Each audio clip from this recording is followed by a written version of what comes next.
散らばった涙知る余地のない明日に怯えては生き返り同じ日を昇り下り新鮮な朝なら来なかった落ち着く理由など落ちゆくまでの気休めでし Hey everybody, welcome to another episode of Unlimited Railworks, Video Game Choo-Choo's anime podcast. I am your host Rose, as always, and with me is Maverick.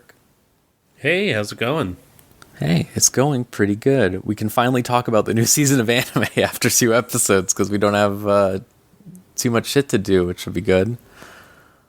Elvie is also here for said purposes. Hello. Yeah, Hi. The new anime season is pretty actually decently ways deep in.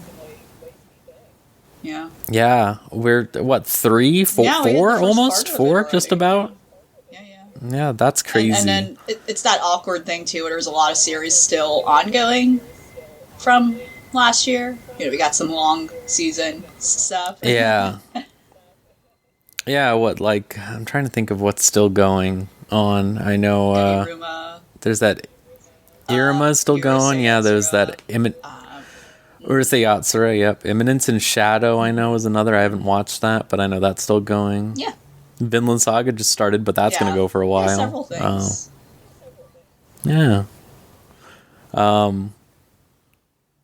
So I watched a lot of this season of anime so far, it must be said. I haven't gotten to things like that we've talked about, like High Card, which I'm really excited for, which I know you've watched, Maverick, and we can get into that in a little bit. Yeah. But you know what, Elvie, would you like to start us off, actually? Would you want to talk about something? I'm actually curious to hear about the repairman isekai after you offhandedly mentioned it before. What is it? Saito is a handyman in another world? Is that what it's called? Yeah. Yeah, the actual title is Handyman Saito in Another World. Yeah. I keep calling it the Repairman. The Repairman. Isekai, because it's just easy. Even though they keep saying his name, well, I should remember. He actually has a name, they keep saying, and it's just Saito, no last name. I just thought the concept was funny. I was like, okay. This is something I can probably get into. Again, just differentiating itself from all the other insane unhinged isekai, which is typically like, oh, regular person comes in, they have like magical powers, they have some sort of prodigal situation going on, they're too special, and here we go, you know, I'm willing to look into isekai that have insane premises where it's like, okay, here's this totally mundane person, they don't change, this is just them, you know, how does that apply to this fantasy world, right? And yeah, this is literally, again, isekai titles spell out what's the premise, what's going on. It's this guy, this guy is, you know, a jack of all trades handyman / repair guy, and he gets transported to a fantasy world. They reveal pretty much like a couple episodes, and they don't reveal it from the start, which is interesting, and I thought that was a little weird. They were kind of building it up as like, as if it was a surprise, as if no isekai protagonist in the past has been hit by a truck. That's what happened to him. That's it. Nothing special going on there. He wasn't sick. Nothing. He didn't fall into a portal. He got hit by a truck. I feel like we've gotten away from that in recent times. Like, we've talked about, like, the ones where they fall asleep, and that's it. They just fucking die. Yeah, that's which is really terrifying. scary stuff. Like, I think asleep. even more recently, like, between, like, Arifureta and, oh, God, what's that other one? I don't know. There's been a few where it's just, freaking, Executioner Way of Life, where it's just like they just get summoned, like not even killed, which is like, I feel like that's a better step up, I think, from the insane death cult energy of an isekai genre. Right. What was it? The recent villainess one. She I think she was implied to have had cancer, some sort of terminal illness. I was like, what the fuck? It's like so bleak. Boy. And yeah, she was playing games in the hospital. Yeah, this one, it's just, okay. He got hit by a truck, cliche. Overall, so far, it's actually a bizarrely, I don't know if the word cozy is correct. I would say bizarrely, non-stressful, I would say. Low stakes. A non-stressful series. I would say particularly, I think, at least so far, right, like a lot of series, as we've alluded to, already have hit their 3 to 4 episode quarter mark, if a lot of them are like 12 episode series. And the first episode I really enjoyed specifically. It just kind of starts in media res. He's basically like trying to lockpick a door for the party he's with already, and he's already been with this party for some time. There's a fairy, a night girl, and an old wizard, which I'm very excited about. I am so excited that there is just an archetypal Merlin-ass old guy you wizard. Gotta, every party needs one. We need that. Right. And like clearly just a classic wizard in a gray cloak and a stupid pointy hat. Like, let's go. And he's just lockpicking. And then it's interesting how the series is framed in a way where, so far they're just kind of unraveling bits of the backstory until like around the 3rd episode or so we find out like, oh, he just got hit by a truck. Sure. It's very dependent on like, he doesn't have like voice acting for his inner monologue. It's a little weird. It seems there's like kind of this omniscient narrator in the series as well.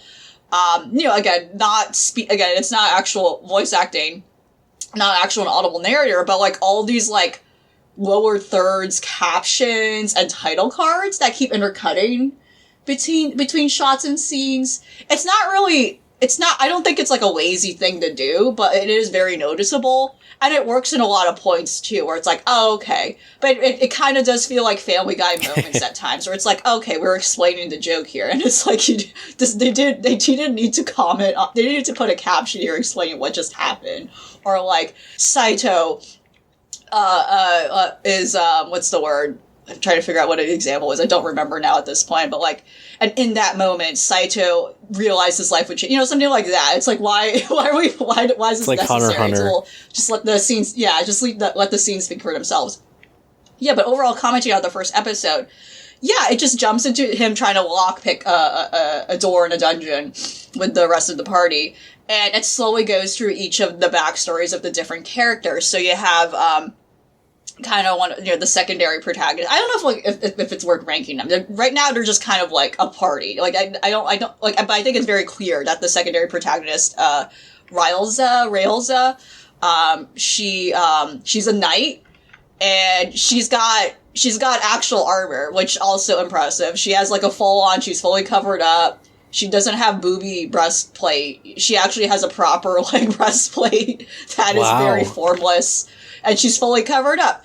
And there's a whole thing where, thus far in the series, like, she's actually insecure. So this is the thing where it's like, okay, she's like shy and insecure about her appearance because she has a scar and stuff like that. So I don't know if there's gonna be a whole, like, kind of like Fate characters where when they upgrade, they just get less clothes for some reason. Like, I don't know if she's gonna go through that sort of physical transformation at all, but so far, it's very clear that she is a romantic interest to Saito. Like, his mundaneness is something very attractive, and I think that's kind of very funny and cute, and it's, like, done in a pretty, like, okay, subtle way, where just, like, a lot of respect for, like, some of the things he's doing, and, like, how, he has and, like, again, like, his party members clearly respect him. Like, he has a keen eye over noticing things or like how to fix stuff because of what he does.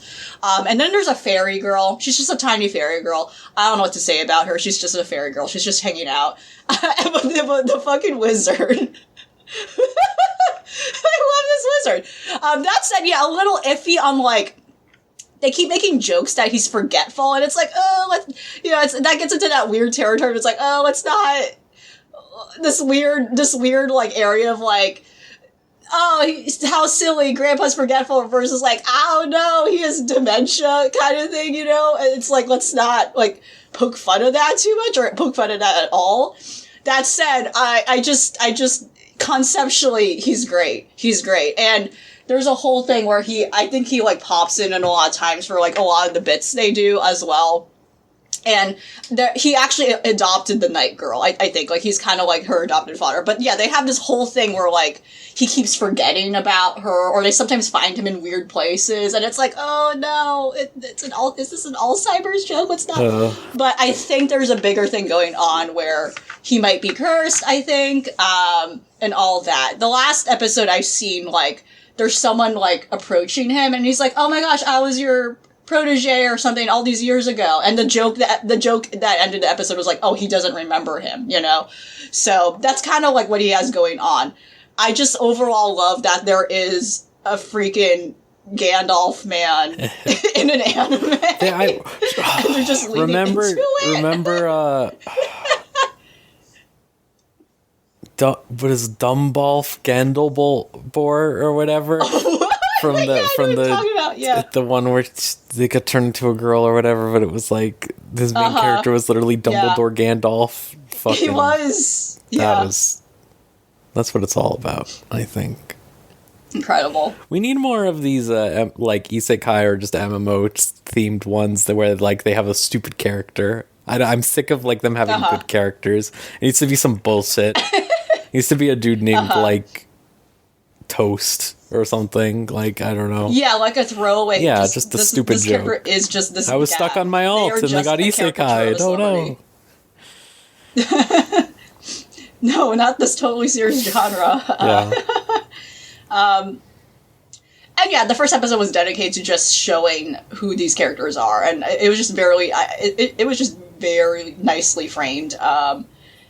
Second, episodes onwards, it was interesting. It was like broken up into different segments, not really like a whole cohesive episode, kind of like, like there's 2 sketches per episode kind of deal, where he was focusing on a particular problem and fixing them, and showing other parts of the world building of the setting, like, oh, they're going to like a repair shop, like a smithy. I believe that's what she is. I don't remember, but and him just kind of explaining that, it just feels very subdued. Like, like there's the other extreme end of like characters who like Konosuba characters, you know what I mean? Like wait, did I mix that up? No, but yeah, like, and they just feel grounded compared to I think like other isekai characters, and I think that's what I think that's where the coziness thoughts came up in my head. Over like, oh wow, this is like bizarrely really, like, I saw Beast Tamer.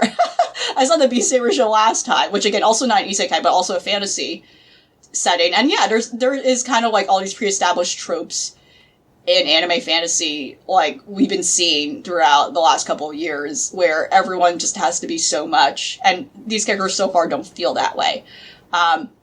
But yeah, as I was saying, like, at a quarter way through the series so far, there are some stakes already being set up, and I feel like it's going a little too fast. I wish it's still, like, just grounded itself in taking time to spend more time with the main party, like, have a little more slice of life moments, and, like, oh, here's Saito fixing this, like, I don't know, like, this old antique treasure chest, etc. However, the stakes escalated because he found, like, a Roomba, and now he's like, oh shit, I can't tell, he literally found a robot vacuum, and he's like, why is this here, what's going on? And now he's like, oh shit, I can't tell anyone about this technology might be abused, kind of thing, like, someone might abuse a vacuum or something, or people will freak out. So that's kind of what's going on here, and they just decided, they're still, like, in the dungeon, they're still in this convenes, like, dungeon, system, and, now we're getting all these other party characters introduced, these competing parties. It's like, whoa, all these, there's too many people. They ran into another party where one of the guys has an extreme crush on Saito, and they, like, are very explicit about it, which was also like, oh wow, yeah, this series has a lot of surprises in it. Like, they were very explicit about he liked both men and women, like, and then they just left it at that. And they probably bring it up a couple of times, but he's just like a normal man. And he has nothing like what I felt was stereotypical about it at all. Like, he wasn't even a joke character. And that was, like, stunning. So, yeah. I don't know. It's like, I'm looking forward to I'm looking forward to what else this series has going for. Like, I don't know, like, how it will feel if it decides to just, like, explore a bigger plot it seems to be going in. Because right now it feels like, oh no, there might be rushing in on things where there's like a lot of elegant moments that could have been taken with more slice of life stuff, which I would have preferred going in. I think that's my thing recently with a lot of series is I think, especially with isekai stuff, a lot of them would benefit from not having an overarching plot and almost just being like, like slice of life, like in some cases, but also just like episodic, like just have it be random, you know, like have it be like little bite-sized arcs or something. Like I always think like ReZero definitely has an overarching plot, but by separating it up into like different arcs, it helps it feel like a lot more like, you know, exploring the world, having fun. But a lot of these like really try to swing high. Right. Especially for, again, a series like this where it seems like the conceit is the idea of, you know, all these characters who have magical powers and like they're in this grandiose world where there's like a lot that can be you know, and then here's this guy who's just a repairman, basically, a handyman, and characters are observing and building a lot of respect for him or seeing him as, you know, like the mundanity of his skill set is something that's like both being feared and respected, which seems to be what the recurring theme of the series is, which I think is owed to a lot of, I think it's being owed a lot to, there seems to also be just an overarching message over like respecting blue collar work and, you know, people who are tradesmen and stuff, which I think is very beautiful. Yeah, good. And I think that would be more emphasized if the series spend more time in a direction of like, here's each episode just being dedicated to him fixing something. Yeah. You know what I mean? But then it seemed like it quickly already turns into a direction of like, oh yeah, there actually is going to be stakes here. And it's like, oh, okay, sure. We have to fight the Dark Lord or something. Yeah, or just like, I don't know what's there's something happen, afoot. And it's like, maybe there doesn't have to be something afoot. Maybe you can just like repair a fence, okay? Like... Yeah. Yeah. All right, I don't think I have it in me to try that one, but I'm interested to hear what you have to say about it. Just like I enjoyed the Beast Tamer log every time. I'll look forward to this, or maybe I hope that I can look forward to this. I hope that it doesn't go too crazy. I know you always have your plate full of the same things, so you can I just have the isekai limit, right? You get like you can carry up to 3 at a time, or you go in frenzy damage. Right. Yeah. Maverick, I mentioned it before. I would love to hear about High Card. I really would. I've been very curious about it. I've been hearing good things. What's going on in the kingdom of Fordland? Fordland? The kingdom of Fordland. So I think like if you were a fan of Jackie Chan Adventures, okay. That is where like, my initial like setup would be in terms of trying to sell. Okay, I can see it now. Thinking about the synopsis, I can think about that. Yeah, because like in this kingdom there are 52 X playing cards, is what they're called. Each card has a specific power tied to it. You know, the 52 set of cards.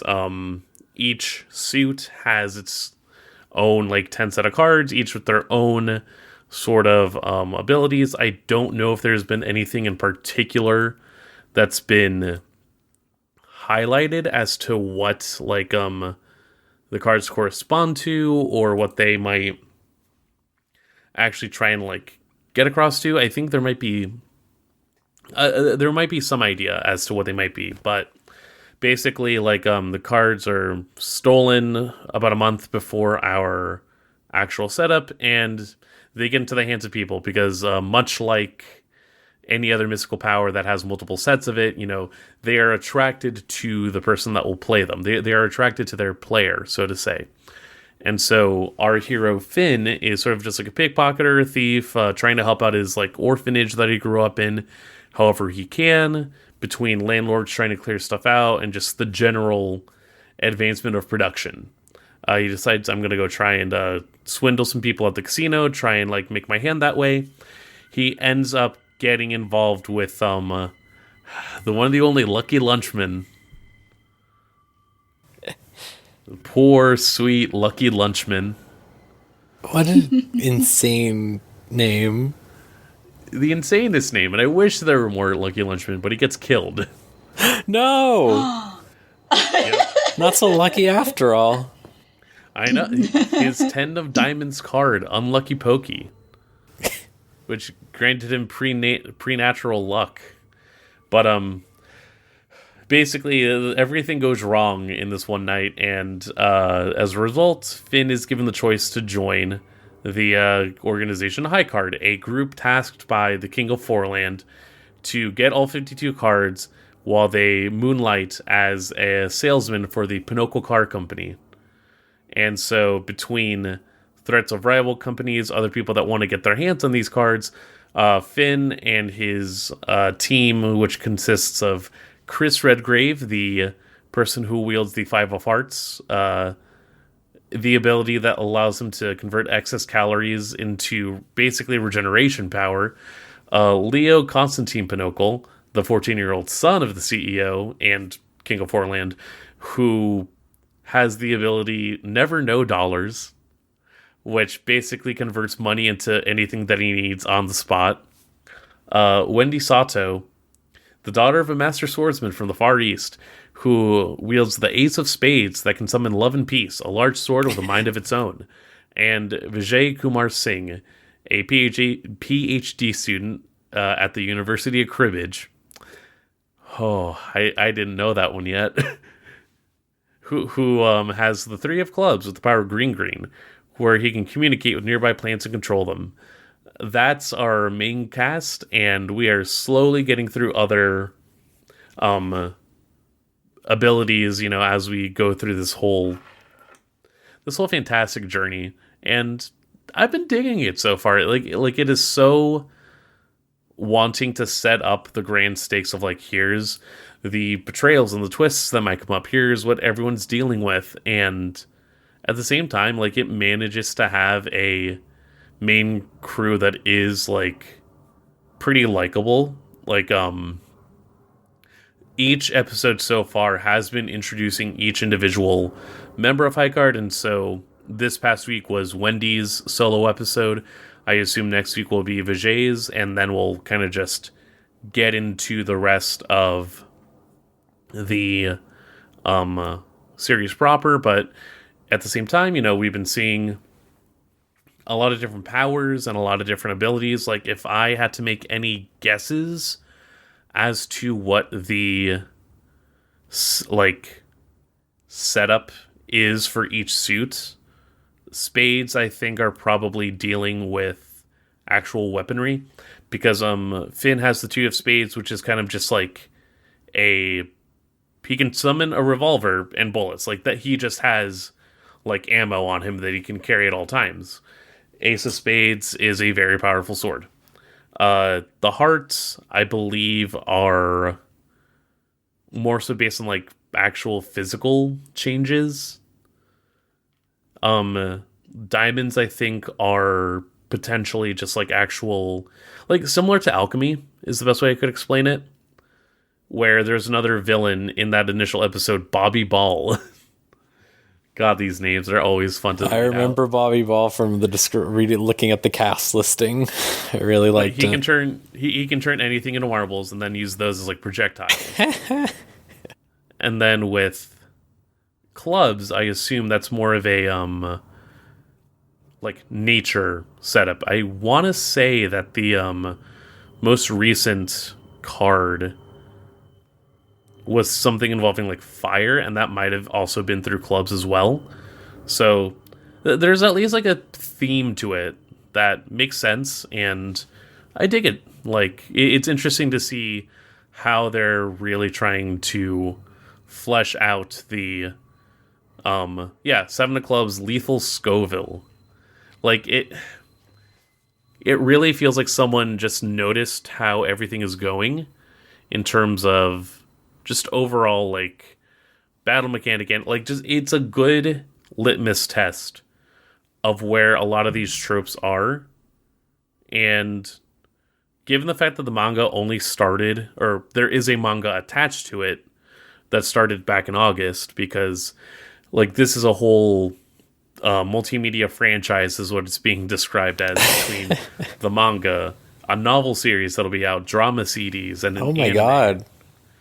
Yeah, it seems like the kind of thing that like would definitely have a lot of exploration with what it's going for, and I've just been having a blast so far. The most recent episode is fun because you get to see Wendy is just a cringe fail girl who, when she has to use the Ace of Spades and actually try and like, you know, wield the power, because her dad held it in the past, he lived a life of solitude, so like he's like, oh man, you got to do the same thing until he's dying, and he's like, actually no, I know you're going to be a very good person that can have so many friends, but you're going to be grappling with this all the time. And so when she tries to use Love and Peace, it's a whole thing where like it is literally just she gets mean and her boobs get bigger. And it rocks that there is a person there with regeneration powers who she just actively is slicing because it's like, oh, this is fun. All right. I mean, I like to hear that. Yeah, no, it's fantastic. I've been having a great time with it. I'm glad it turned out good, because when we were reading that description, it sounded insane. And I remember we looked at the studio, and it was like very hit or miss for what they've made. I think they're the people who made Toilet Hanako-kun or whatever it's called. That was a great production. I believe so. Well, actually, it's handled by Studio Hibari specifically through TMS.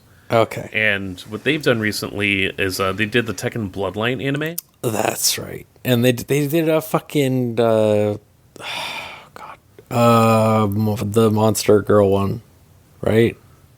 Aren't they? They did Monster Strike. Did they do Monster? I thought they did Monster Musume for some reason. Oh no, they code-did it. Okay, I see. Yeah. Huh. Yeah, that seems like it, but Yeah. a lot of stuff that seems just like, I don't know, kind of just hit or miss still, Yeah. but it's interesting to see this one just really lean into, again, I think like it leans well into what's already been presented for a lot of people. Mm-hmm. And so that really just like gives a cushioning in terms of what to anticipate. I'm not expecting it to be like mind bending or whatever else, but like it's really good just week to week. Let me see what's happening here and tune in, because I know I'm going to have a good time. Fair enough. I'm excited. I think I'm probably going to watch it later tonight myself and see how it is. So hopefully I can get caught up this time for real and discuss it with you in the future. Yeah. So, like I said, I've been watching a bunch, so I can sort of rapid fire mine, I feel like. Like, not a lot of them are like super dense. Get the isekai one out of the way. Campfire Cooking in Another World is, I believe, the only like actual isekai I'm watching. The Revolutionary Princess one is also one, but I'll get to that later. So Campfire Cooking in Another World with My Absurd Skill is a Studio Mappa isekai, which is insane conceptually to me. I would not say it has the Mappa like banger quality or anything, but it's decent.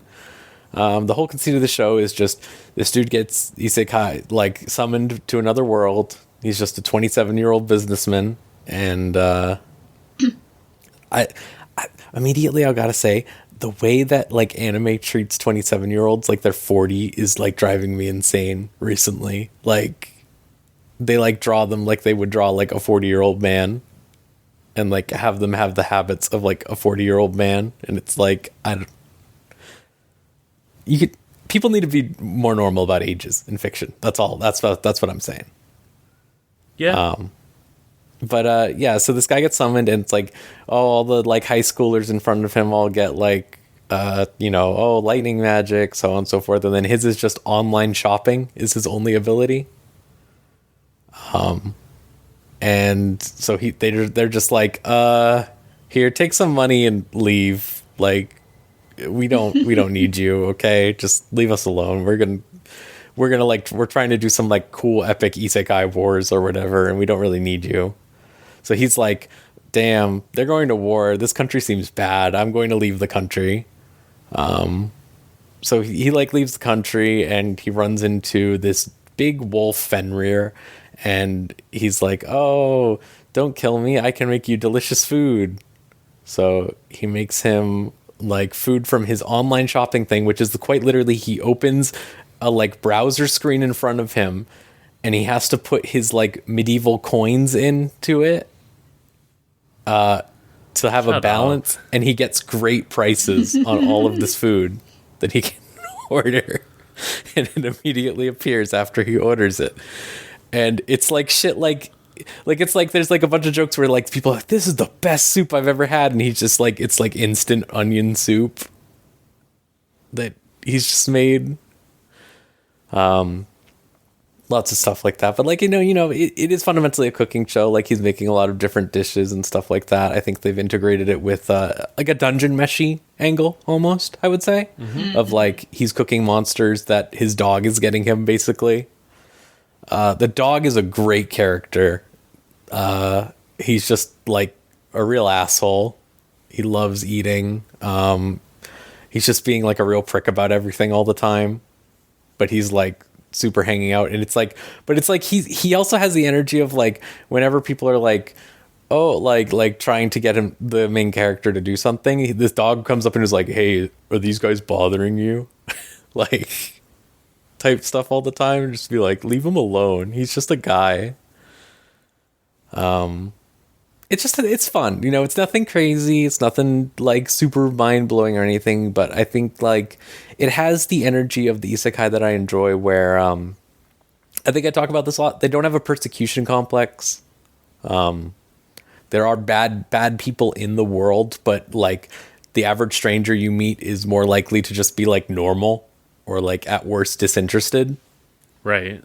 I think a lot of isekai run into the problem where they really, really want to make it like gritty and like, oh, like everyone's out to get you except for the nice like lady that will join your party with the other nice 4 ladies who are the only nice people in this world, or whatever, but this one's just like, everyone's been pretty nice. Like some people are like a little like agitated at first, or like very dismissive, and then like he'll just like be normal to them, and they'll be like, oh, he's just a normal guy, okay, like we can just be normal and hang out.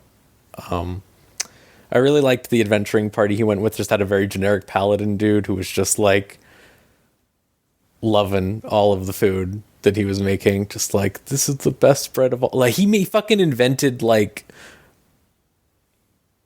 a fucking pork cutlet sandwich basically. When he made him food, he was like, wait, we could put this in the bread, and oh my god.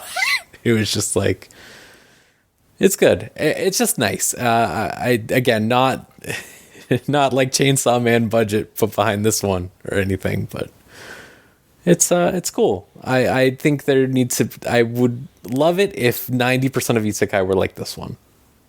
I think. And I guess I could just say that one. The other isekai I've been watching out of the way. So it's, oh boy, what is the full title? Revolutionary. It's the revolution of what? I had it written down here. It's the magical revolution of the reincarnated princess and the genius young lady. So this one is also an isekai. They haven't really delved into that much at all, because they've been sort of getting into setting up the world. This one we had dismissed out of hand, I think, immediately when we were doing our previews, because there's a lot of these that are, they like to say they're yuri and then they're not, or whatever. Or like it's very like, I hesitate to use the term yuri bait, but that sort of situation. The description was very like bland in a way that was like, wow, how do you softball me on what should be something pretty interesting? Yeah, exactly. And I think that was just a bad description, because the actual show like is, I wouldn't say it's like thrilling or anything, but it's fun. It's about like this girl who's the princess, and she abdicated the throne, basically her right to the throne, because she wanted to invent basically technology that let like they live in like a class-based society, obviously, because every isekai is that, right? And I mean, most societies are that, I guess, unfortunately. And the whole conceit of that society is like, you're royalty, you have magic, and that makes you better than everyone, blah, blah. So she wanted to create technology that would be more accessible to the public and let people use magic, basically, even if they're not royalty. And that's like the main crux of what she's doing. She's doing a lot of research, and she's doing it with her brother's fiance, who her brother just like very publicly like dumped her in the middle of like a big party. So she just like rescued her from that situation and was just like, you can be my assistant. This is great. And so they're just sort of doing it like she's the fiance is like extremely like, you know, like, oh, she's really good at magic, so she can be like her guinea pig for everything. And it's just this energy of just like, I'm inventing like a tea kettle, let's see how this goes. Oh, I'm inventing swords, let's see how this goes. How will this affect warfare? Like, how will this affect all these other stuff? It's very like very, very low key. It's not like anything fantastical happening. I like the overarching goal of like this idea of making stuff accessible to public. The main part of the show that I'm really enjoying is the fiance's dad and the main character's dad, who's the king, have this like gay old man energy going on where they're just like constantly hanging out and being like just talking about their daughters or whatever. And like, the king fucking hates his daughter because like he loves her obviously, but you know, like he's like extremely like constantly at the edge of his rope because she's in like, you know, doing insane experiments and blowing shit up all the time. And there's just a lot of fun of just him being like, she's so smart, she's so why does she have to be like an insane lesbian in public all the time, like stuff like that. Like there's a lot of like actual genuine like hitting on like the main character girl is like constantly relentlessly hitting on this other girl, and the other girl's like okay. It's just fun. Like if you're looking for Yuri, I think this is a good one this season. I think someone made the joke of like this Gundam and Licorice Recoil has been like the ever increasing amount of actual lesbian content in a Yuri anime. But this being the highest level probably, and I think that's true. Like they outright are just saying like lesbian and stuff like that. So it's just refreshing, I think, in a way that's like you don't expect them to just outright say that sort of thing, I guess. But it's pretty good. Which I was glad because, again, like I said, that description was very bad. The description like made it sound like it was really boring, and then I was like, I saw people on Twitter talking about it, and then I was like, all right, I'll just try it, and it was good. It was fun. I think some episodes are a little like not a lot happening so far. I think there's only 3 episodes out, or maybe 4. I think there's 4. And like the 3rd episode was like very much like not a lot happened, but it's fine so far. I expect that out of like, you know, a novel adaptation. Yeah. That's the only isekais I'm watching this season. Thank God. There's not that many compared to the past, and I get to be a lot more choosy about it. There you go. That's the key difference. That's that is the key difference. Elvie. Yeah. I'm behind on Iruma, but I would like to hear about it. I'm like 4 episodes behind now because I think the new season messed me up. But how's it going? It's getting scary. Oh. It's getting fucked up. Iruma always has this thing of like, oh wow, love Iruma. I recommend this wholesome series to anyone. Love all these characters. Love Iruma especially. We got a gang of friends. We got a gang of you know, and then the tournament arcs, which is this season, right? But you know they're knee deep in this fucked up forest labyrinth, what have you. This they're knee deep here.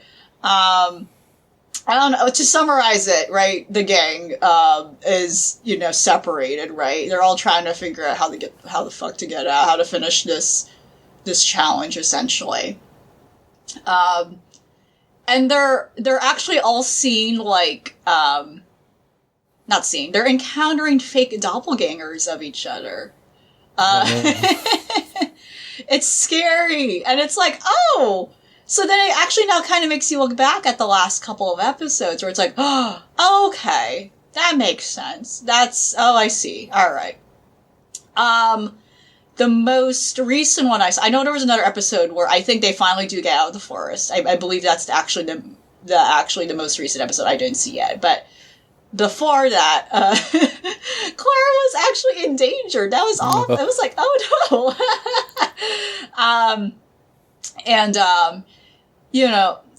Asmodeus, Askun, he's still fine. He's still thriving out there.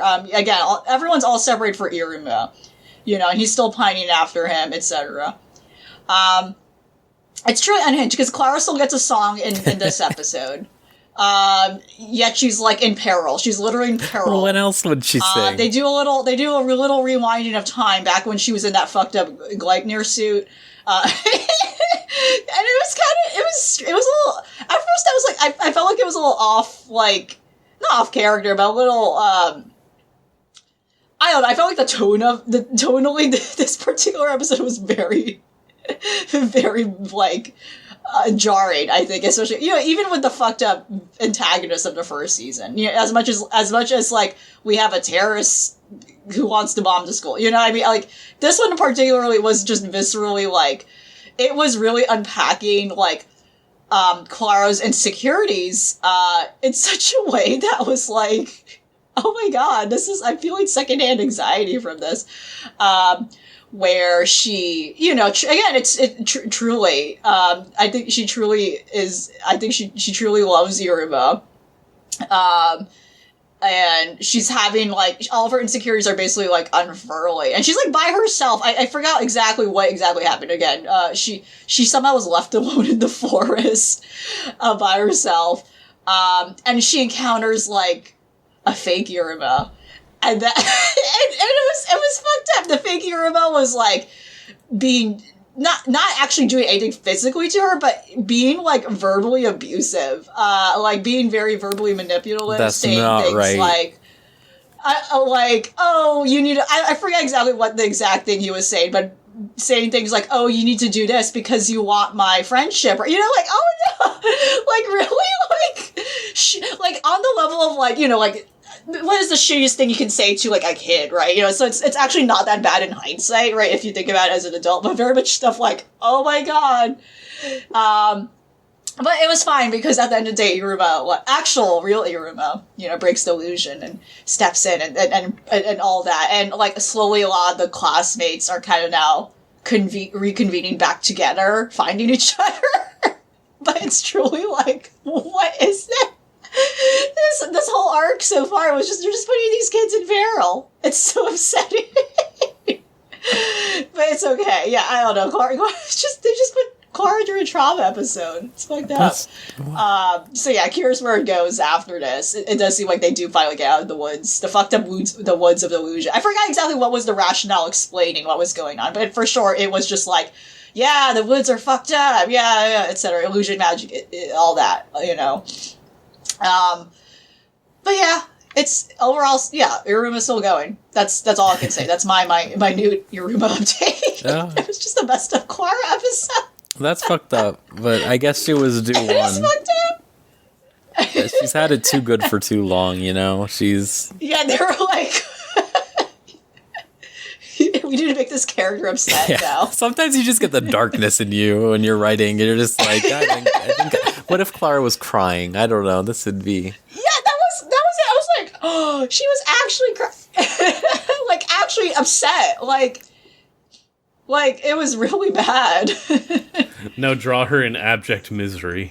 Yeah, like, I feel like every manga writer has to get to that point, right? Where you're just like, you know what? Things have been too good for too long. Fuck you. Like, no. No. I hopefully can get caught up on that soon because I'm going to drop some of the shows I'm watching. We'll see. We'll see. It's coming. So I want to talk to you about block. something, Maverick, but I do want to finally let you fucking talk about Gundam because you have not been able to talk about Gundam, even though you've been watching it for like the last month, I think. Yeah. No, I mean, God, at some point earlier in the year, I want to say, or even last year, I started getting through the original 0079 Gundam. As I assume many people have, subscribe to the Great Gundam Project, follow along with Abnormal Mapping. I do all of that, or partially. I've done some series where it's like, I watched Wing in the past. I can just do a rewatch of it and go through it that way. I've done like a little bit of 08th MS Team. That was a new experience. It was on Hulu, so it was easy to access. Let me go ahead and do that. For now, I've decided, let me start fresh with Universal Century, go from there, and see where it takes me. And so, yeah, I want to say in December, I finished up 0079, and it was a blast. Like, it is really just a testament to the actual formula of the series. Like, so much of what makes anime as we know it currently exists in that early iteration, and just like, it gets repetitive for the fact that it is like a weekly Saturday morning cartoon, but at the same time there's so much effort that is presented, and not only talking about this like war story, what exactly happens to a kid that has to like pilot a tank each week, but the way that it all just sort of like wraps itself around by the end, where the introduction of new types is really just this incredible thing that they don't talk about, just like that they are explicit about, is sort of just like this next sensation, this next idea, and is the thing that kind of does guide a lot of the continuing Universal Century, like just what I'm seeing afterwards. But compilation movies are there. I would say it still is worth it to get through the entirety of the original show. It has Kukuru's Doan's Island, which Zaku Karate rules, and for whatever reason it's not in the actual like US like order. Yeah, that was weird when I was watching. But it's fun. Like, they already made a movie out of that recently, which I don't think it needs, but who am I to judge? I know the compilation movies have stuff that basically are sort of like the main implications going forward, but also like, just if you're ever curious about, I want to get into Gundam, where do I start? 0079. It is right there. It is available. It is a lot of getting adjusted to the way like things were in the 70s and early 80s, but it really just gives you a roadmap for everything else. And so after essentially crushing like the second half of 0079, I said, let me start Zeta Gundam. And I'm like about 18 episodes into Zeta Gundam, and it is firing on all cylinders. Like, it is immediately tossing you into what was originally, Zeon and the Earth Federation is now the Earth Federation's new Titans unit, which are the blatantly fascist, just hater supremes, just real not fun guys. You hate to see them when they're on screen. You love to see them when they get blown up. And they're fighting the Anti-Earth Union group, I want to say, the AUG.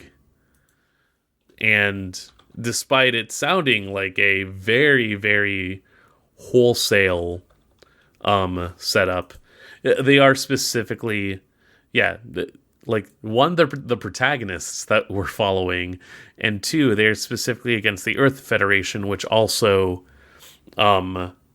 is really just like giving an idea as to what exactly make up the factions and the associations in Gundam, because I think it's very easy to look at the original, and part of it is that it leans into this so wholesale, where it's like, oh, Zeon are just a bunch of Nazis. Like, that's the immediate allegory. Of course I'm supposed to root for the Earth Federation. And that does lend itself some credence with how things get presented. There's at least enough actively going badly in the Earth Federation as well that you can say, oh, hey, they're maybe not all great. I don't think that this is a, like, general black and white scale that we're working on, but we'll see where that goes. Zeta is immediately, like, tossing itself more into this idea of different factions within these spots. You're bringing up the ideas of, like, a space noid versus an Earth noid. Now that you have people actively living on the colonies and growing up in space, how exactly does that affect the relationship to humans on Earth? Is there a difference? Is there another way to classify all this now that we're starting to break away from that essential, nomenclature? Like, if we have already come to a point beyond the nation state, what's keeping us to staying specifically to one celestial body? And it's exploring some of those themes and wanting to do more exploration, I think, as we go on and where the story is going.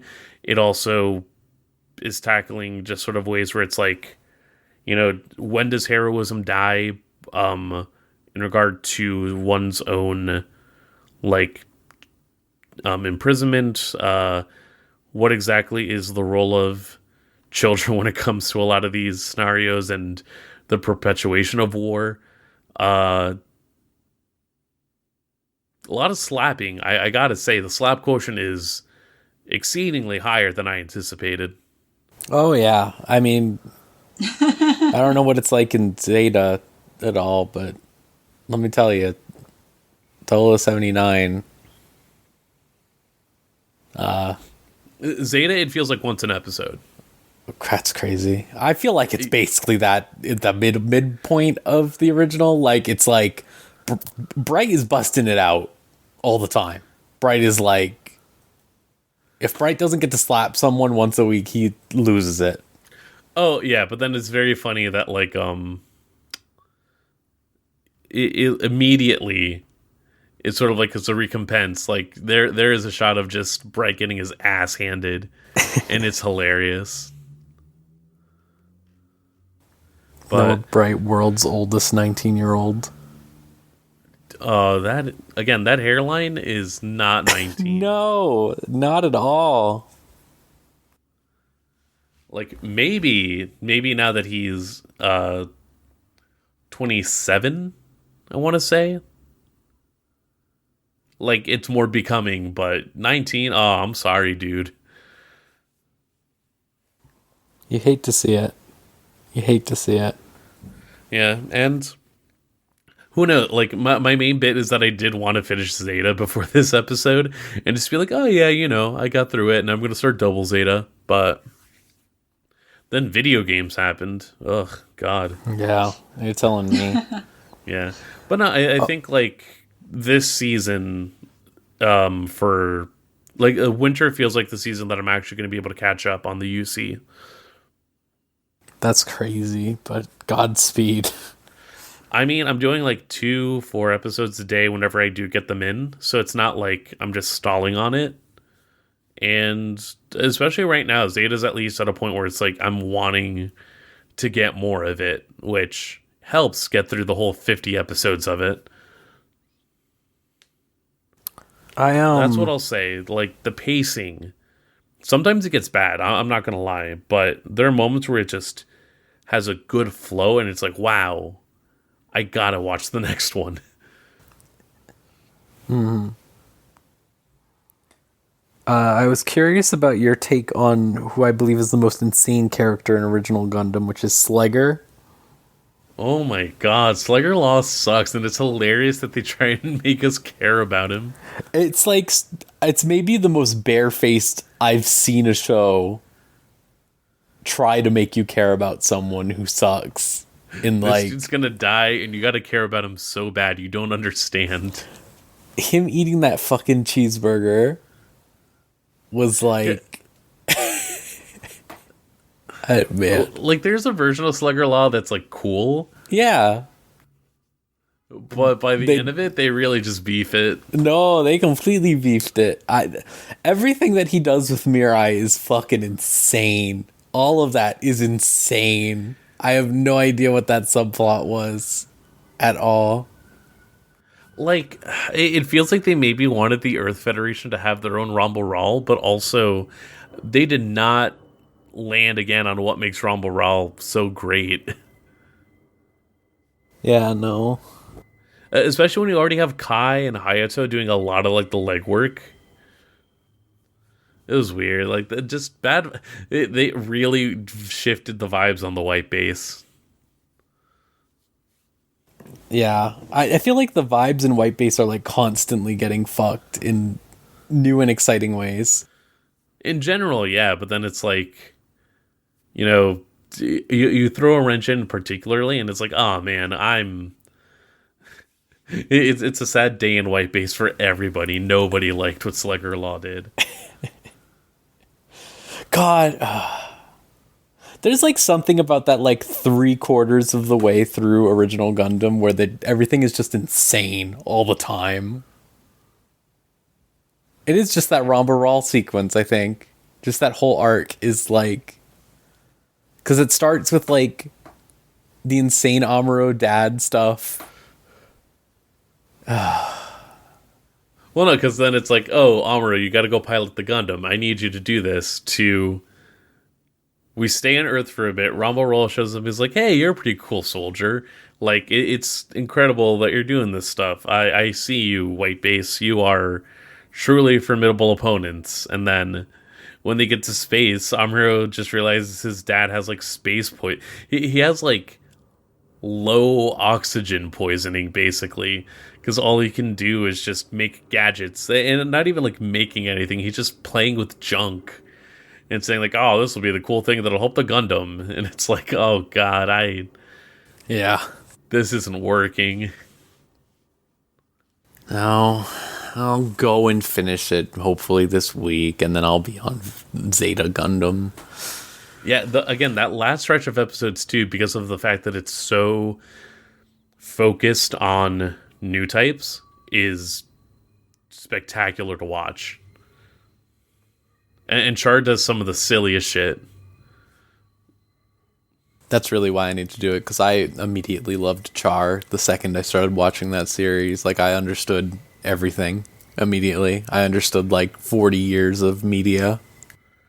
Oh, and it gets bad. Zeta only gives you so much more love for Char. He really is the most insane man of all time, probably. I mean, there's a reason he has to counterattack. And I'm not even there yet. Not to keep going on, but I did want to talk to you a little bit about Trigun as well. Oh yeah, let's go. So I was curious immediately, have you consumed original Trigun before this? Not really. I feel like I tried to get to Trigun during the pandemic, and then it just really, like, slipped by me. Not for any particular reason, just, like, I was already watching Kbi Bebop, I was trying to watch some other stuff. It just got shuffled in to everything else I was trying to catch up on. Okay, then we're on the same level here. I don't really know much. I don't think I must have tried. I think I tried reading it in middle school or something, maybe. And have no recollection of it. But I've really been enjoying Stampede. I think it's a really neat little show that they've made, and I'm so happy to see, Studio Orange doing something again, because they are consistently showing that you can make CGI anime that looks good.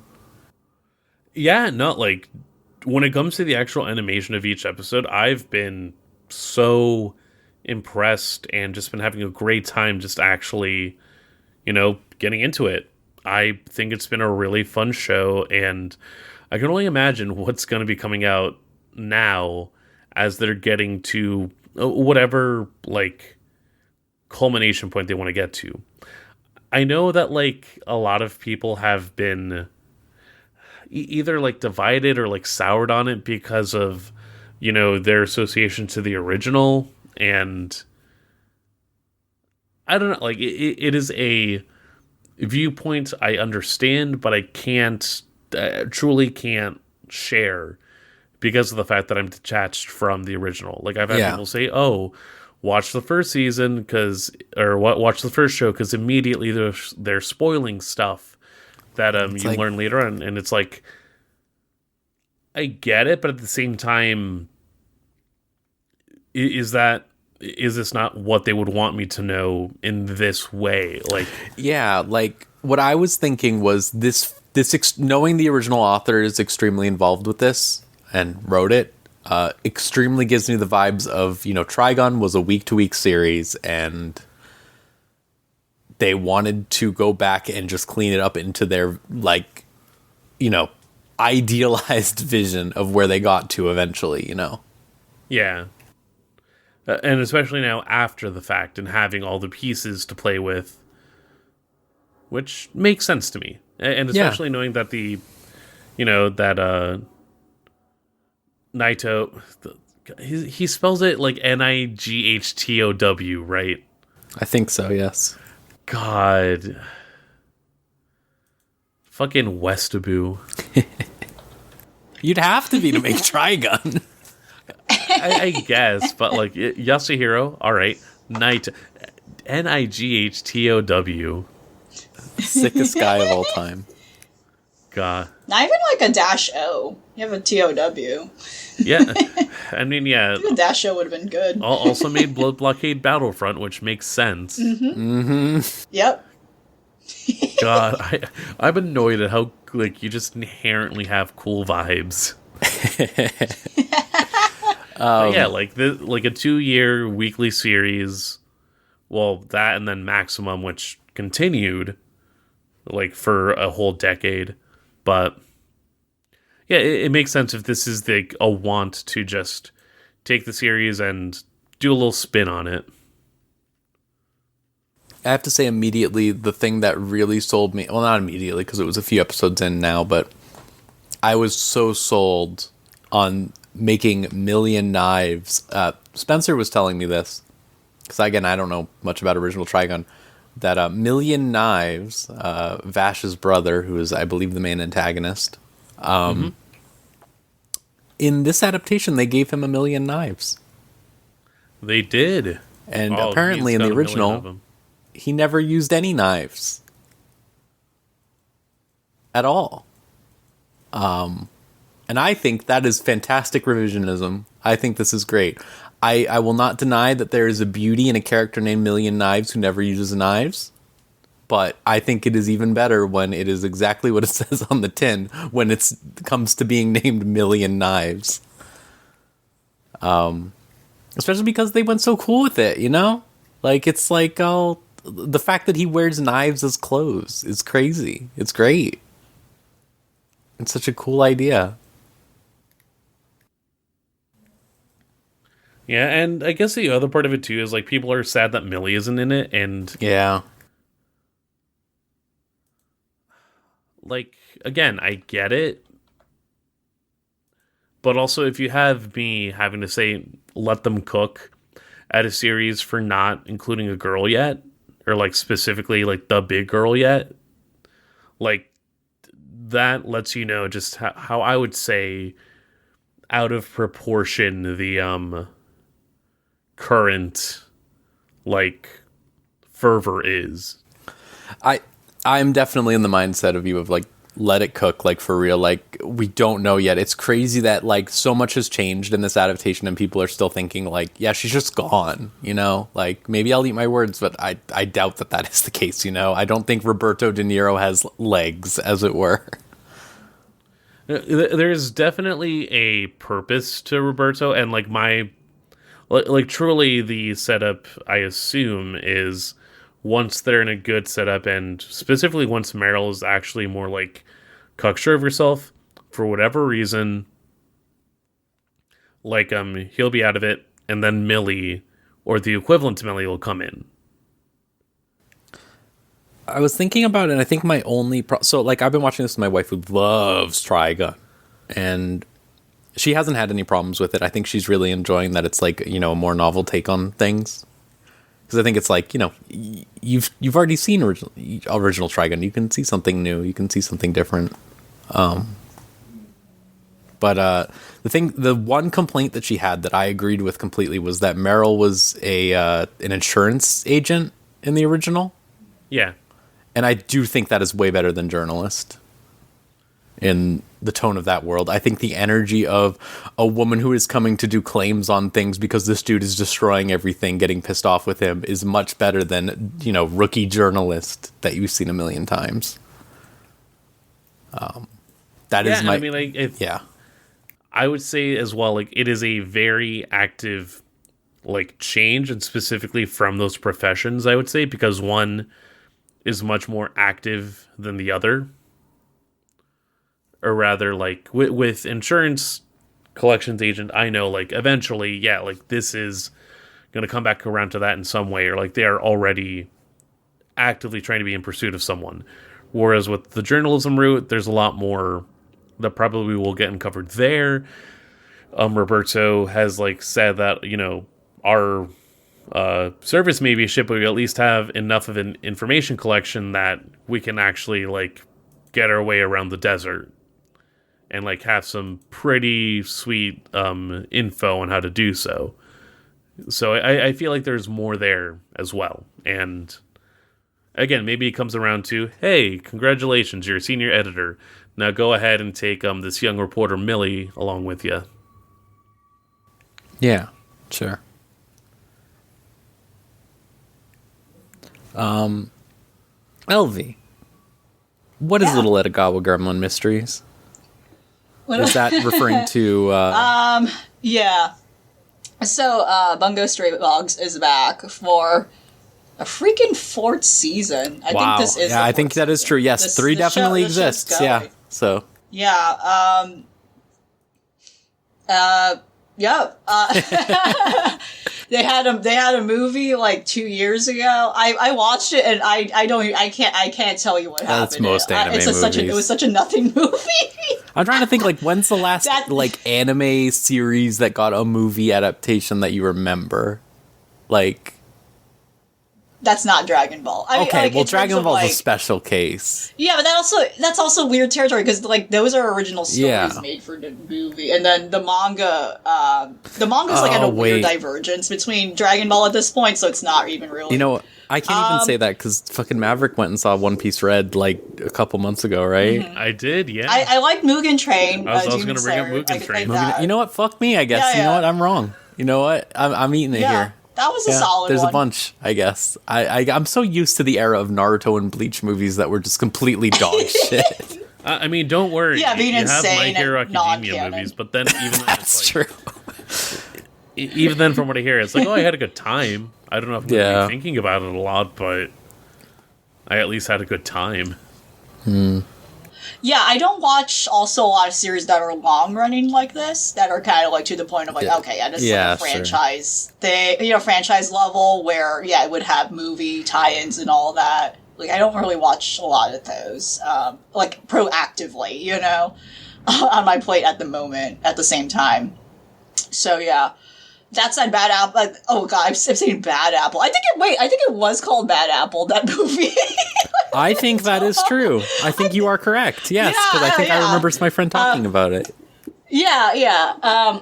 But everything being adapted is based off of some sort of pre-existing Bungo Stray Dogs format, some sort of medium. So Season 4 right now is not continuing directly after the events of Season 3. The manga is like, I don't know how many, I'm not reading the manga really, I'm not really following the manga, but like, I know that's a bajillion volumes already in. So for some reason, they chose Season 4 to start off as an adaptation of a couple of light novels that apparently exist of this series that already has like a long manga. Which makes sense. I think that gives a lot of opportunity for the author to just have stories of these characters without needing to like be paired up with an artist. So, speaking of Westabu ass, the author's pseudonym is Kafka Asagiri. And it's very apparent because, again, this is a unhinged series about characters that are named after literary authors and writers, right? So there's an amazing photo I literally just found today because I was curious. I'm like, oh, okay, is there... I really like when, like, mangaka and just writers, they have, like, a little silly doodle of themselves. Yeah. Oh, yeah. Yeah, or they get, again, or if they're not the artist and they're pure artists and they just draw, I love it. I looked up, okay, how does Kafka Asagiri look like? I was like, all this time watching a series, I only decided to look this up. And again, it's a pseudonym. There is a photo of him, and it's a confirmed him thus far, a man of some sort. He's standing in front of, I think this was like a new release of one of the recent manga volumes. And he's standing between these two old guys. They're pretty badass looking. And they're standing next to the huge life-size cardboard standees of their anime characters. So apparently there's been new Bungo Stray Dogs characters that are named after authors who are still alive. So that's what these two old guys are standing next to, and it's like really wild. So I wonder what they thought of that. And for the most part, all of these authors that, are named after, these are people who have passed away, like, in kind of classic. But yeah, in between these two guys is Kafka Asagiri himself, and he is covering his face with a book. So that's it. I'm sorry, that was a very long-winded place to get there. But it's quite honestly a very good photo. And so if you look up his name, that's all you're getting. You're getting this awful, awkward photo of a man covering his face with a book. And yeah. Bungo Stray Dogs. A weird series that is only very loosely based on literature. And yeah, honestly, like, the Trigun conversation, here and High Card, actually. Like, I think like a weird synthesis of those two things, where, yeah, you have these characters with bizarre abilities that are very loosely defined by who they're named after and all that. But yeah, to get to the actual, like, what's going on this season 4, like I was saying, it's just based on these two light novels. Again, so far, I don't know what the rest of the series is going to be like. That is a prequel to the events of the manga series. So these light novels are actually exploring the origin stories of some of these characters, as if the manga was not long enough to do that already. So, I don't understand. So the first couple of episodes focuses on the founding of the organization, which is, again, the Armed Detective Agency, a mystery, investigation agency of people with different abilities and powers. Basically, the main protagonist's organization, quote-unquote, the good guys, but not quite, right? And it's focusing on the founding of it. Edogo Rampo, shows up in this, and this is these first couple episodes is his meeting with the founder of that organization, and what led to eventually the formation and recruitment of more members. And again, as another repeat of history lesson, if one doesn't know, Edogo Rampo is basically the equivalent of Sir Arthur Conan Doyle, one of Japan's most famous mystery novelists. And yeah, in Bungo Stray Dogs, he's just a fucked up little gremlin man. And he's just a baby in these first couple episodes because he's a teenager here, but he doesn't look much different because, anime character designs just sometimes be like that. He's just shorter looking. So I guess that makes him a teenager. But he looks pretty much exactly the same in the main series. But that said, he is apparently one of the younger characters, so maybe that's how they get away with it. I don't know. But ultimately, what is unhinged? So this series, again, I keep iterating. This series is unhinged. We have. This is basically a superhero villain series. Yeah, I think that's the most simplistic way to describe the series. It's just like an insane, like, oh, here are all these characters that are just duking it out with different powers and different things going on. And honestly, that gives her a fun time, right? Basically, the crux of why the organization ends up forming is that, yeah, you got this little guy who, like, loves solving mysteries, and he's, like, a prodigy, and he confronts this one mystery he can't fucking solve. Like, oh shit. He, like, all these years later, he has this heart, grudge over a cold case that he doesn't solve. And basically it revolves around, like, this theater and this murder happening with some of the people associated with this, like, troupe, this, like, theater organization. And then eventually someone gets fucking murdered during the show. And it's like, holy shit, okay. And they try to solve it, and they're like, aha! We solved it. That's just to summarize the details of, they solved it. And apparently, like, like, this guy gets murdered. I don't know, like, this is even beyond, like, Ace Attorney logic of stretching, like, what are the loops? Yeah, basically, the guy who gets murdered on stage, he was a vampire. So he didn't really die. Mm-hmm. All he did was just vomit out some blood he was eating. Oh. I'm just, like, laughing, trying to explain this. And they say he was fine. And then the real murderer was actually, I don't know, it was very, I can't. It's very silly to explain. They're so creative with yaoi. They're just so creative these days. It's so... And then ultimately, but that wasn't the real crime, because someone else ends up getting killed, and they're like, oh, how could this be? You know what I mean? It's just very silly. Because that wasn't the real crime. Like, yeah, so they resolved that issue, but someone else, like, ends up getting killed, and that was, like, a big... Anyway, that's, like, the first couple episodes of the series, of this season thus far. But I think they're putting closure on this. They're now going to shift their focus on other characters, baby versions of the other characters. So that's that. It's very disjointed. It's very silly, as I expected, because, again, this is an insane series I somehow like. But to just reiterate overall of the quality of the series, again, it's just impressive how, like, when I first watched season 1, like, a couple years ago at this point, wow, it certainly got better in quality, like, in terms of, like, okay, both, like, animation too, and just, like, overall, why am I, like, immersed in this? Like, I still remember, I feel like, when I first talked about this series on this podcast, like, the first episode of season 1 was, the first couple episodes of very, very first season 1 was just utterly insane, because they kept reusing scenes of the first like, very clearly, they were reusing shots, not altering them at all, like, for several episodes. It was so bleak. It was very much like, why do we see the ladder still on the stage? And it's just insane how much, like, yeah, I think the anime really propelled, like, attention to the series in, like, a huge way, despite those very bizarre budget issues in the beginning.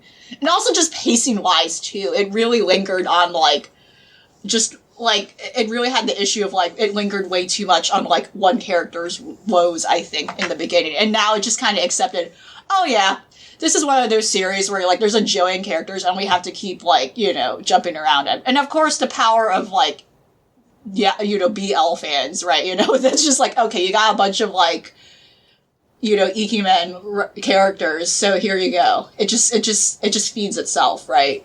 So yeah, it's a series that is going, that I'm still going with. I feel like it will always be going.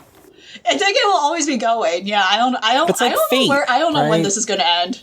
Basically, it's like fate, I guess, to an extent. Yeah. So, yeah, again, the last season 3 ended with them introducing the American authors, right. And it's like, oh no, man. What's going? Yeah. So the Western authors, yeah, we're now dipping our toes with that, and the fact that the manga is at a point where, like, I guess we have to use living people now. It's just really insane. Oh no. Tom. Well, he's not living. I was gonna say Tom Clancy's gonna appear, and it's my god, gonna be nightmare. I literally saw a thread of someone saying, is Dan Brown going to show up? Like, is all like, that would be great. James Patterson. Oh my god. Do we have R.L. Stine in there yet? King? Oh, that would be so good, R.L. Stine. Oh my god, he would be awesome. Emo boy. Freak shit. Fuck. I hope his power is just throwing slime at people. Like, there's. He has to have the dog from the opening of the TV show that gets the horrible. Oh my god, eyes. yeah. Yeah. But no, that's good. That's one of these days. One of these days I'll get back. I watched season 1 of Bungo Stray Dogs and I liked it well enough. I thought Dazai is like one of the most insane characters you could make, given the the bit with him, as it were. Yeah, they don't do it as much that's what anymore, I've heard, which is good. But for sure, like that's probably like I think the most problematic and contentious part of the series, which is mostly just that it's only his character and it's like made out to be a joke, which I think is also very like reductive of the actual Osamu Dazai and what happened to him, which was kind of very sad and clearly a man who like went through mental illness, and you know it's doing the whole thing where again this is just an issue with BL stuff and problem and on yaoi you're like, oh man, this man is mentally ill, but don't you think it's cute, you know, sort of thing. It's like not great at all. But for sure, I've seen them like I've seen it being less used as a gag at all. Like maybe it still pops up, but it's not like every episode when he shows up, he does it, you know. Fair enough. Maverick, I would like to hear your thoughts about Shin Ultraman, especially since you know more about Ultraman than I do. Oh, for sure. Like barely. Still more than me, which was 0. No, Shin Ultraman was a movie that came out last year that did see a release this past January with a very limited run, but all the while just a fun little thing that a lot of like it was fun going that night and seeing just how many people on my feed were also going that night in like various different theaters that were available. Like it was through Fathom Events, but it specifically had like a whole setup of like, here's some Ultraman trivia for you to figure out, like here's some stuff we're doing to like coincide with the whole release, which is all based on like the latter like Ultra War stuff that is light years beyond me in terms of just how much it's like leaning into this world that they've more or less created like as a result of all of this process. But Shin Ultraman itself, I would say, is the reimagining and retelling of the original 1966 Ultraman series, which also kind of leans into a bit of like a recognition of Ultra Q, which was the series that had started prior that Tsuburaya had worked on, which is more of like a Japanese Twilight Zone with the usage of kaiju as like these monsters that would appear. And Ultraman is sort of like this continuation of that idea with being able to say, you know, where we had this sort of like in like this uncertainty of what exactly like humanity does in the midst of these creatures. Like sometimes there's victory, sometimes there's just a acceptance of having to live with this new happening alongside us. Ultraman is sort of being able to say, you know, what if we did have a guide of sorts to follow us and to help us understand this like entire ecosystem of unknown, where eventually we might be able to work on it and not just be a follower of Ultraman, but really an equal. It makes sense that it was something that sprouted from the original creator and their like development of not their development, but like their AG Tsuburaya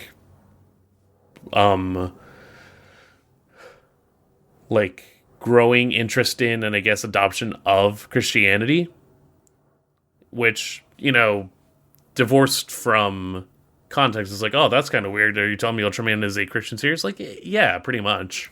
Yeah. Like, Ultraman is a Jesus allegory. The unknowns of like the kaiju and various creatures that are around are always like framed as either a force that wants to do like harm, or sometimes you do get like benevolent forces and stuff. And there's usually this idea of, you know, growth, learning, curiosity. The main team that you see at all of these sites isn't some like space patrol force or whatever. It's specifically the science patrol team that is having to tackle all of these things. And the idea that, like, it's not just, bureaucracy that'll take care of things with the military. And they are actively trying to, like, talk against the military because, this is also a post-war, post-occupation series. And to come from one of the people that worked on the original Godzilla, it makes sense that some of that stuff would carry over in a way that feels like a reckoning with a lot of that. But here in Shin Ultraman, we have the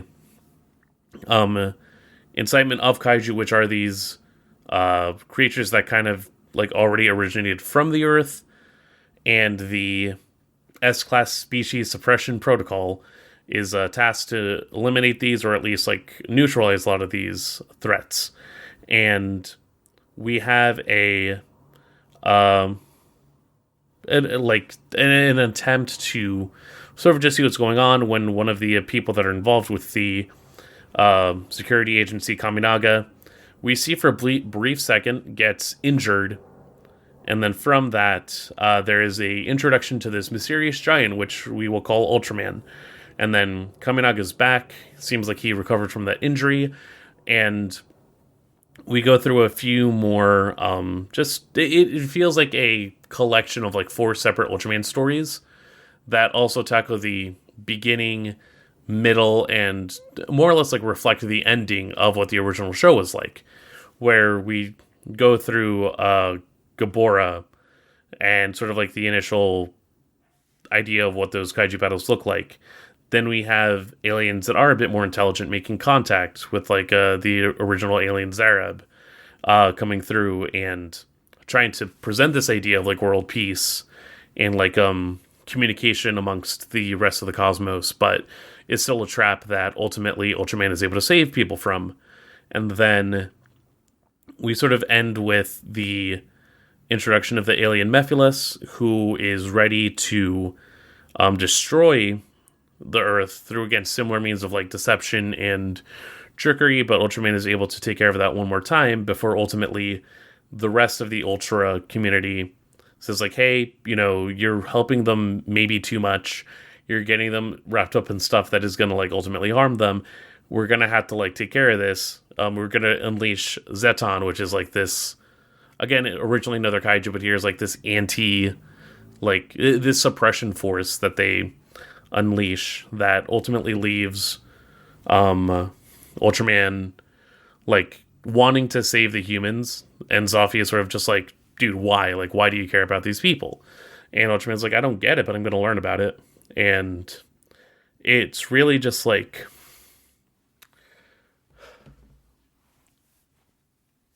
I feel like it's hard to really explain what makes Ultraman really like incredible when it's like, at the end of the day, it's just these people in monster suits fighting a lot of the time, but there's so much hope that resonates in a lot of the stories and the narrative that even like in this reinterpretation, it's just so stunning to witness, and like it's so hopeful.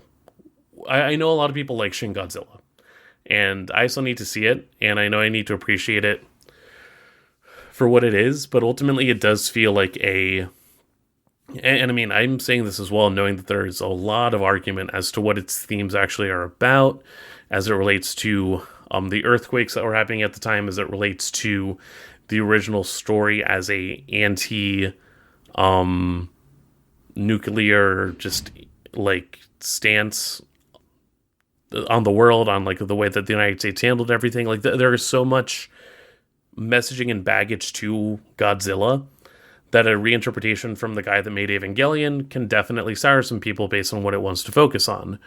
If it's trying to focus on bureaucracy, if it's trying to focus on like what exactly would be the cause of something, can we understand such a force, or is the force much more knowable now that we have more pieces to collect on? And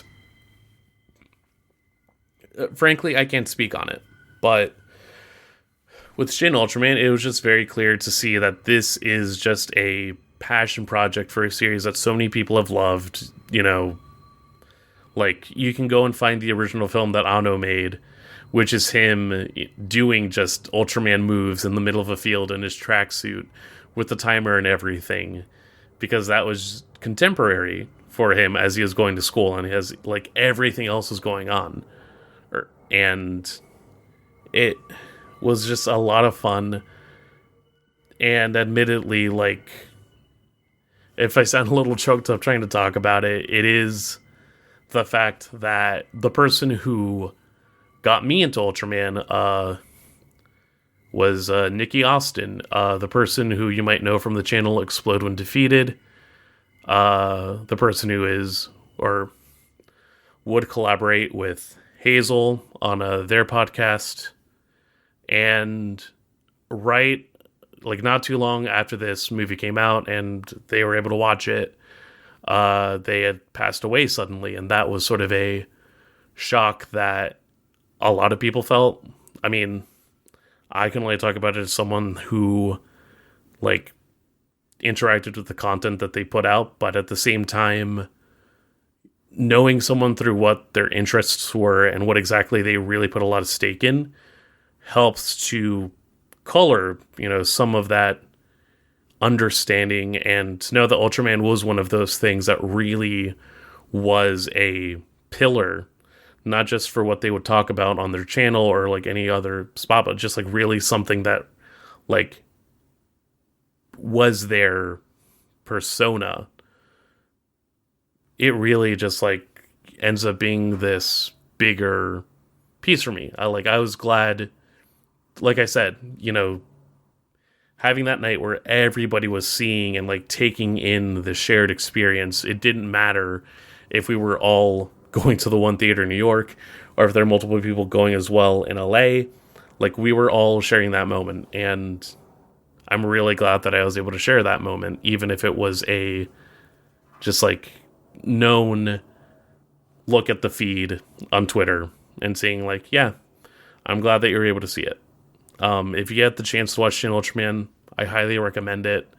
Watch Ultraman. It is a show that is really fun. It is zany. It is kooky. You will love just the practicality of everything because it is so tactile, and it being made on a budget that is, you know, less than Toho's, because of the fact that Eiji Tsuburaya decided to go and make his own company and stake everything on this idea.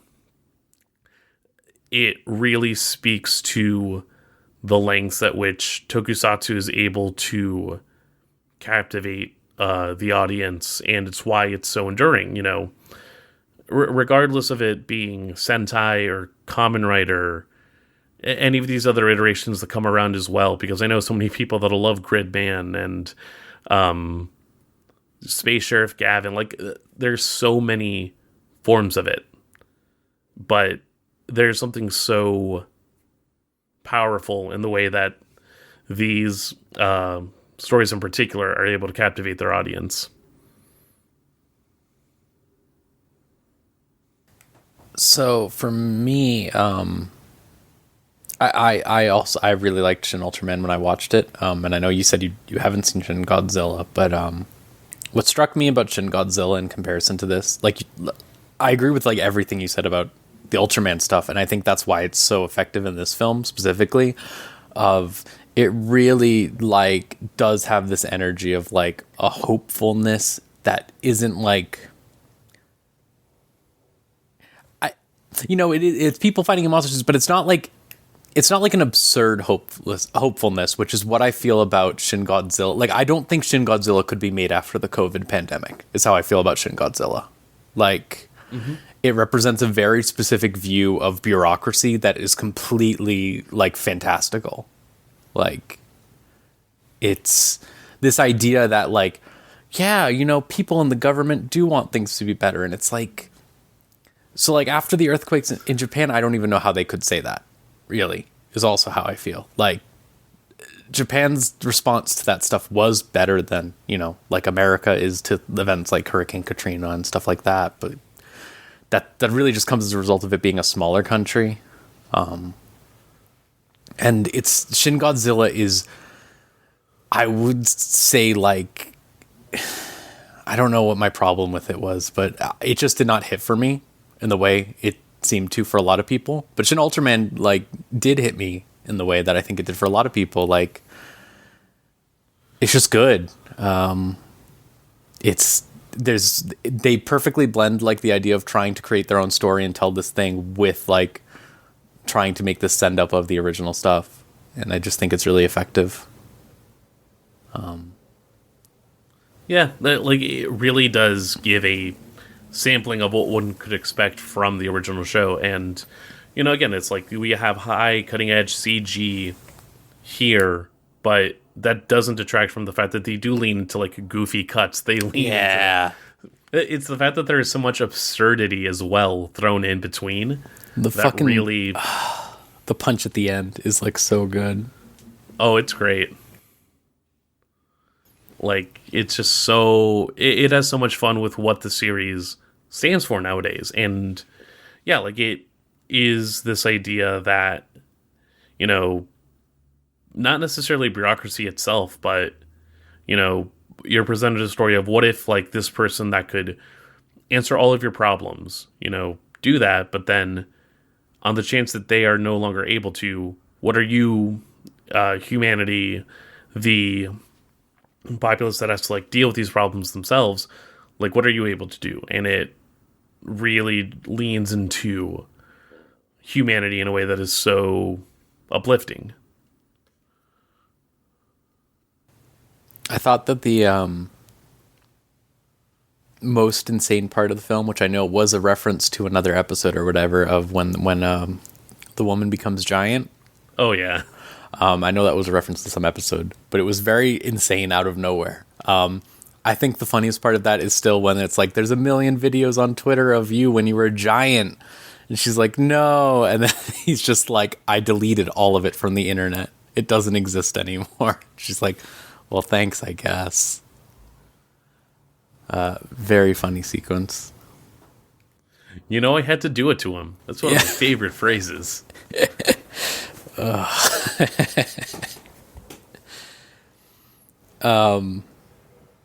Yeah, I recommend anyone should go see that film if they can. I know it's out there now. I think it's just out there on digital, I think.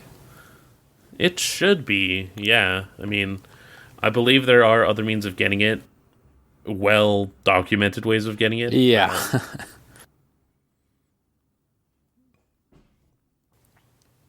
But cool. So I'm just going to run through a couple of these other shows I've been watching real quick. So I did check out Tomo-chan as a Girl. And I will say that it is pretty much exactly what you expect for the most part. I think I disagreed with Trixie was talking about this in our group chat earlier, but Trixie did not like the main character's friend in that show is like this insane, like, evil woman who's just like talks in a monotone and is just like being insane all the time. I think she's the best part of that show, and I think if they had made a show about her in the first place, it would be a much better show. I also found out after we had gone over the list of anime for the season, and before I started watching this, that the mangaka for Tomo-chan as a Girl used... actually, Tomo-chan's design is reused from a lesbian doujin that they had made that was explicitly, like, you know, lesbian, and it's just like, I am a bit offended that it was reused for, like, a very basic, like, heterosexual insane gender ideology show. But, you know, I still don't think that show's as bad as I thought it would be. I think it has some good jokes. It has some good bits at times. I think it is genuinely funny that her, like, the guy that she wants to date, that's her best friend, it's not just that he doesn't know that she's a girl. It's like he doesn't know what gender is. Okay. And it's like he thinks, like, I don't know. It's crazy. It's like the most insane character I've ever seen written, because he's like that, but then also he'll say like extremely gendered things all the time. Like, oh, guys can't do that, or girls can't do that. It's like, dude, you don't even know what that is. Like, you don't even know. Very insane energy. I think it's mostly fun. I think it's a lot more fun than like Shikamori, for example. I know we had just talked about that during Anime of the Year as like, I think that was my quickest drop because it was just very boring. This one at least is more entertaining than that, I'll say. But it is very well tread ground. Can't say it's like a barn burner or anything. And also, I watched Sugar Apple Fairy Tale, which is about fairy slavery. Gonna say straight up, I would say maybe the worst depiction of slavery in one of these in a while. I think there's a lot to be said. Worst as in harshest, or worst as in, oh, you don't know what this means at all? I would say the latter mainly. I'm going to explain you. So there's fairies, and they are enslaved by people, and they are sold, so on and so forth. There's like worker fairies who are like small, and then there's combat fairies. I forget what the exact word is, and they're like just normal sized like people. And the way that they keep them enslaved is they rip off one of their wings and put it in a bag, and that gives you control over them. And there's a lot of scenes of like people grabbing the wing, and it like causes immense physical pain to the fairy. So immediately, I don't think they have the chops to do a narrative about slavery. I'm going to say that right away. The writing chops are not there because they're trying to make a standard shoujo. The main character buys her, love interest emo boy fairy, and the opening really sets her up as like a real, like, savior type character of, oh, I just want people and fairies to get along. But she's like, the entire first episode is like all about like him being like, oh, he cabadons her and goes like, I could kill you or whatever, like classic shoujo stuff or whatever. But it's like, she could like let him go and stay true to her belief structure, but she's like literally like, I'll free you as soon as we get through this mountain pass for a journey, which is the reason I bought you. But after that, I'll free you. I just need to keep you as a slave for a little while first. And the show has not delved into how insane that is at all. There's a lot of like trying to be like, oh, this girl, she's good or whatever. Like the dude's saying like, oh, whatever. It's like trying to do bad boy like shoujo stuff, except it's not cool here, dude. Like, I don't know. It's like the energy is vile. Like, there's just something about like the way the show is written, you cannot tell how the author feels about slavery, and that's never a good thing, Like, I think about Reincarnated as a Sword, and you immediately know that author hates slavery, right? Right. Like, the idea of it, and, like, knowing, like, later in those books, like, it's just, like, consistently, like, all about, like, killing that type of person or whatever. It's just, like, here it's, like, literally, like, oh, maybe they have some points, who can say? It's just, like, very insane program. Very, very insane program. I'm kind of mad that her fairy boyfriend also is like human sized. He's taller than her. He should be like 10. He should be 10 inches tall, straight up. Yeah, and he should be trying to cabadon her like that. I think Yeah. B movie. Yeah, it should be. It should be like you hear like a little like tiny thump against like the wall or whatever, and it just like zooms in. But no, yeah. I'm still gonna try to watch this because this was certainly one of the things I saw this season that was like, what is going on here for sure, and just to see how I feel about it personally. And I don't know. It sounds like you're gonna drop it. You're just disgusted by it. That said, yeah, it sounds insane. Like it's certainly like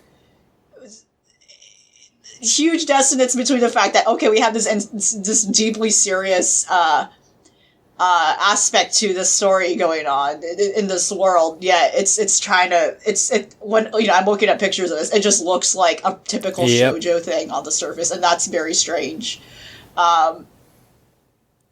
Right. It doesn't make sense. Like always with these narratives, like, oh, they're a good slave owner. They're, they're like treating them bad. The shield hero type. Yeah, shit. The rhetorical situation you're at, like, why from the get go don't they just figure out but then they're still keeping them as slaves, like within the title. So like, why don't they do something about it in more immediate? Yeah, that's very frustrating.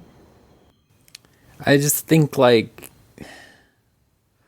again, if this was, I don't know, if I knew that this was a show that was going to talk about it as it went on, instead of knowing exactly where their goals are, as it were, right. Like, maybe I would feel better about it, but it is hard to get past, like, it just feels like fetishization of, like, genuinely severe problems in history. Like, yeah, why did they choose this?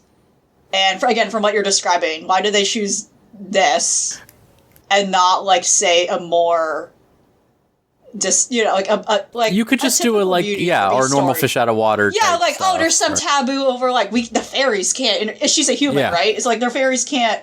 So then, why did we need this extra scary layer of because there's slavery? You could just make it like the fairies hate people because of what the people did in the past, or something like that, or like something like that. No, easy. Like elves are always racist for it's kind of but thing. It's just they use they are straight up like I think about this in wake of like Vinland Saga recently, like genuinely being at the point where they're talking about how bad slavery is, right? Obviously, and like showing a realistic depiction of it. The most insane thing here is when they just walk by and they show all these like fairy children just on like the slavery like stuff, like from straight up from like American history, like dioramas and stuff, and it's just like, this is like despicable to me. I don't think it's good. Holy crap. Like like the fact that they went so hard in on it is just, I think it's bad. I don't think that's a good thing. I think that the show looks beautiful, like visually. I just wish it was being serviced on a better thing. Yeah, for something else.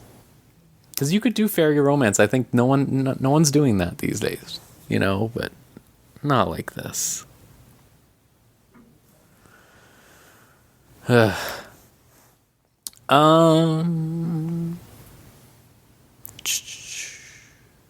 Did we have anything else we wanted to talk about? Or did we want to wrap up early? Nothing I can think of. I mean, again, I'm still just sticking to 2 series. That's good. I've watched a couple others. I can just say real quick, like, there's like 3 gender swap anime this season. And the one that I have... So there's one called Ayakashi Triangle, which I said I was going to watch, and that one's like the most horny one of them all because it's by the To Love Ru guy, right? So like I think that should paint a picture in your mind. Oh no! Probably the worst censorship I've ever seen in a show, and they're obviously playing it for jokes, but it is straight up like anytime that main character, whatever, is like naked, they are putting giant PNGs of a cat over the screen where her like boobs are, or her hoo-ha, etc. Like it's just distracting. It's just, you can't like, it's worse than if they were just showing me her breasts. I think it's more offensive this way somehow. It feels like a darker fetish. I don't know. It's disturbing to me. Yeah. That one's like fine, whatever, pretty standard stuff. There's Onimai, right? I'm not watching any more of that because, again, the animation is great, but that adaptation is so dark-sided in a way that I do not enjoy. I think we can all talk about like the last episode they introduced one of the sister's friends and they made her boobs 4 times bigger for some reason. Very scary, very scary stuff. It looks like when you see like, I don't know, it's not good. I don't even know how to describe it to you. Not good. Really not good.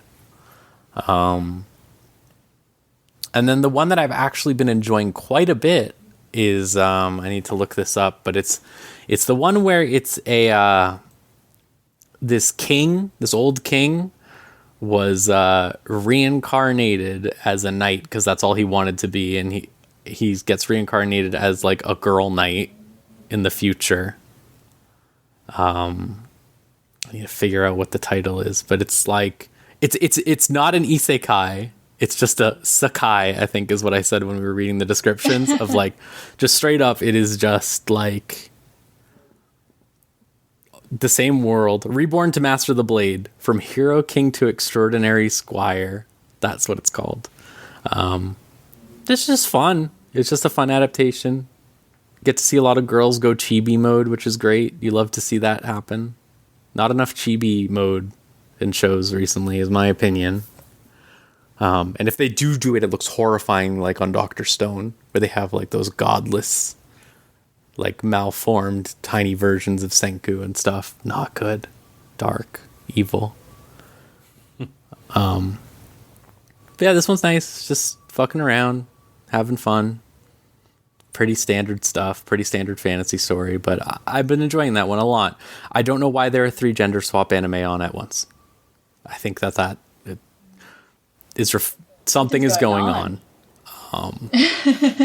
And I don't know if it's good or not. We'll see in time.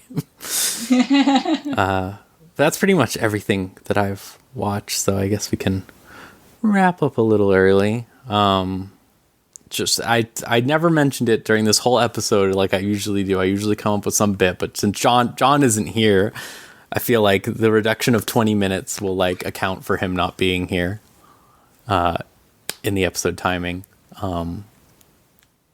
We're gonna save our write-in stuff for next week also when he's back, since he likes to read them. But again, I want to thank everyone for sending in stuff for Anime of the Year. That was a lot of fun. I liked remembering just how many shows came out last year, because sometimes you get to the end and you kind of think like there was like 4 shows, but I think I think we, among us, like specifically, like we only had like 2 repeated things. I think there was a lot last year. Yeah, it was a nice spread. It was pretty good. Yeah. Okay, so again, next time we're going to be talking about A Place Further Than the Universe, which we are watching. I'm excited to get into that. That was a Patreon pick, I believe.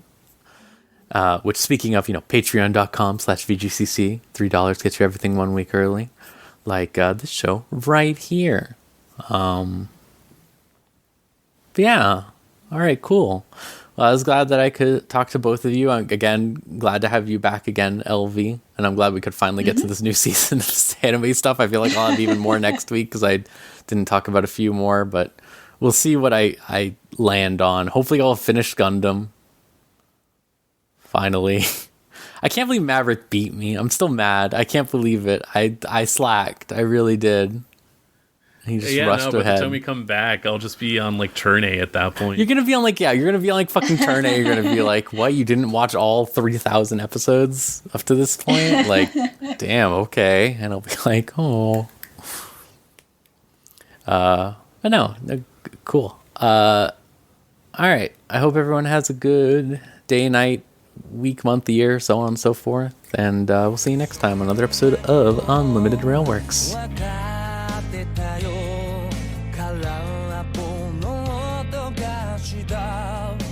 小さなこの胸の中にしまってた宝物僕だけの